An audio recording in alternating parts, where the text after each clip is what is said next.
नमस्कार, मीडिया हलचल देख रहे हैं आप। मैं हूं आपके साथ कृष्णा। और उत्तर प्रदेश विधानसभा चुनाव के 7वें चरण का प्रचार प्रसार का आज आखिरी दिन है। आज 5 तारीख है और पूर्वांचल की बात करें, पूर्वांचल में 7वें चरण का मतदान होना।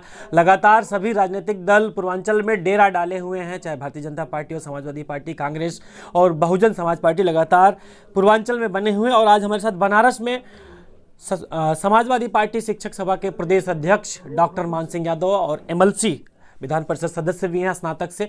तो डॉक्टर मान सिंह यादव जी हैं, लगातार पूर्वांचल में आप चल रहे हैं, आप शिक्षक सभा, समाजवादी शिक्षक सभा के प्रदेश अध्यक्ष हैं। तो पूर्वांचल में क्या मुद्दे देखने के लिए मिल रहे हैं आपको? देखिए, प्रथम चरण का मतदान जब शुरू हुआ तो गठबंधन ने अपार सफलता अर्जित करते हुए डे बाय डे आते आते भारतीय जनता पार्टी ये भी मान चुकी है कि समाजवादी पार्टी भारी बहुमत से सरकार बनाने जा रही है। और रही बात मुद्दे, तो अगर मैं मुद्दों की बात करूंगा तो आप देखेंगे कि सुबह से शाम तक इतने मुद्दे हैं कि उसी का व्याख्या करते करते समय बीत जाएगा। फिलहाल मैं कुछ मुद्दों पर ज़रूर आपका ध्यान एकाग्र करना चाहूँगा। देखिए, भारतीय जनता पार्टी ये कोई पार्टी नहीं है, ये आरएसएस का एक पॉलिटिकल फेस है, राजनीतिक चेहरा है। आप देखिए कि 3 काले कानूनों के खिलाफ 1 साल से किसान धरने पर बैठे थे। और अगर ये काला कानून था तो आप लगभग 700 किसान जब अपनी जान से हाथ धो बैठे, उनके बच्चे अनाथ हो गए, तब आप इस कानून को वापस ले रहे हैं।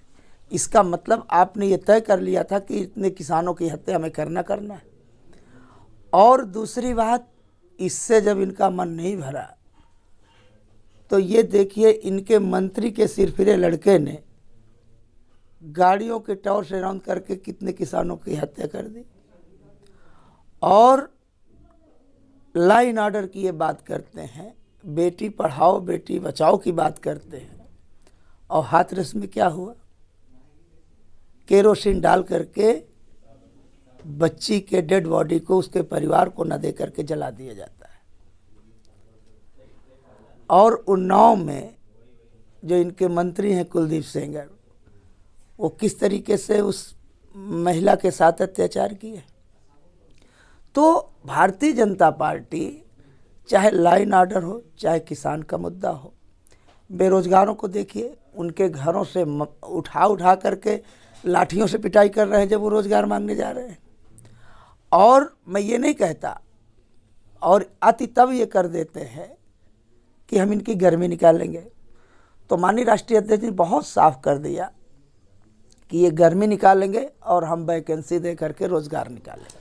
आप अभी बात करते थे लाइन ऑर्डर पे, हम पहले बात कर लेते हैं। आप लाइन ऑर्डर की बात कर रहे थे। तो योगी जी कहते हैं जब से भारतीय जनता पार्टी की सरकार आई है, लॉ एंड ऑर्डर, अपराधी या तो उत्तर प्रदेश छोड़ के चला गया या तो जेल के अंदर है। और बात आप बुलडोजर की भी किए तो बोलेंगे बुलडोजर चला, अभी बुलडोजर रिपेयर हो रहा, 10 तारीख के बाद से फिर चलेगा। देखिए, योगी सरकार केवल बदले की भावना से काम कर रही है और लोकतंत्र संविधान में उनका कोई विश्वास नहीं है। अब मैं आप ही से पूछ रहा हूँ, जब ये कहते हैं कि सारे अपराधी जेल के अंदर हैं, तो जो ये अपराध हो रहा है, क्या इनका कोई संगठित गिरोह करा रहा है क्या? जब सारे अपराधी इन्होंने जेल के अंदर कर दिए हैं, तो ये जो व्यवसायी की वहाँ होटल में दिन दहाड़े पुलिस वाले जा कर के वहीं इनके ठोको नीति, जो इनकी ठोको नीति है, गोरखपुर में जा कर के वहाँ मार देते हैं, तो क्या अगर आप इसको लाइन ऑर्डर कहेंगे तो मैं कहता हूं कि ये इन्हीं को मुबारक हो। इनका कोई लाइन ऑर्डर नहीं है, ये केवल बदले की भावना से गरीब, कमज़ोर, असहाय तबके को और जो समाजवादी पार्टी का समर्थक है उनको ये टार्चर करके कमज़ोर करना चाहते हैं कि माननीय अखिलेश यादव जी इसके माध्यम से कमज़ोर हो जाएंगे, हतोत्साहित हो जाएंगे।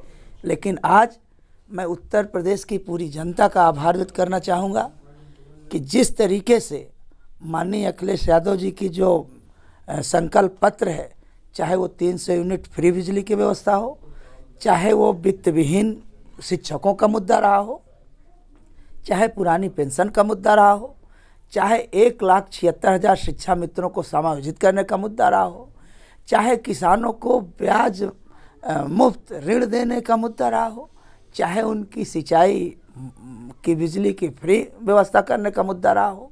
आप देखिए उनके घोषणा पत्र में वो सारी चीज़ें, चाहे 18,000 रुपये कमज़ोर तबके के लिए पेंशन की व्यवस्था हो, वो घोषणा पत्र नहीं है, वो यूपी की तस्वीर को बदलने के लिए एक प्रकार से वो संकल्प पत्र संजीवनी का काम करेगा।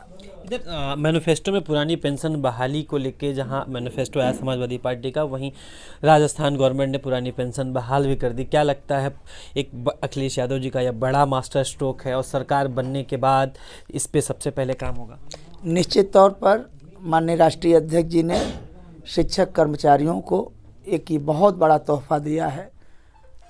भारत में उत्तर प्रदेश सबसे बड़ा सूबा है और इतने लाख कर्मचारियों को उन्होंने पुरानी पेंशन दे करके अपनी नीयत और नियत दोनों साफ कर दी है कि हम हर वर्ग के साथ खड़े हैं।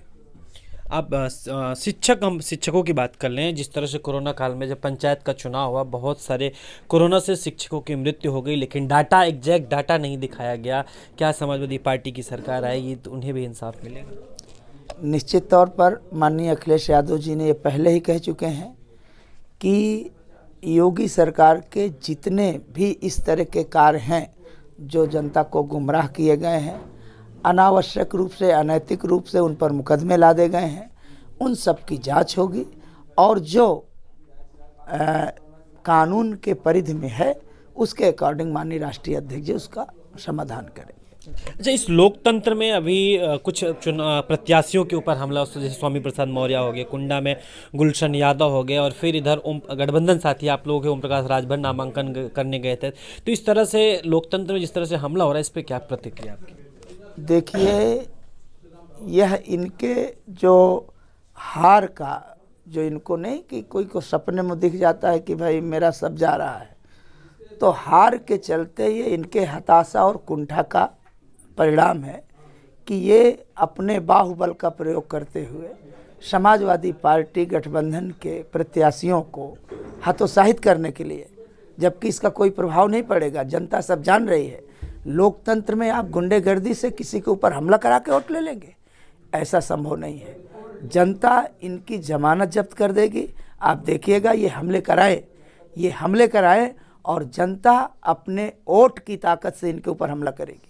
एक लास्ट सवाल आपसे, 6 चरणों का मतदान हो चुका है और 7वें चरण का आज आखिरी दिन है प्रचार प्रसार का। क्या आकलन है, कितनी सीटें समाजवादी पार्टी ला रही है? देखिए, समाजवादी पार्टी क्लीन स्वीप करने जा रही है। माननीय अखिलेश यादव जी की ग्राह्यता बढ़ी है।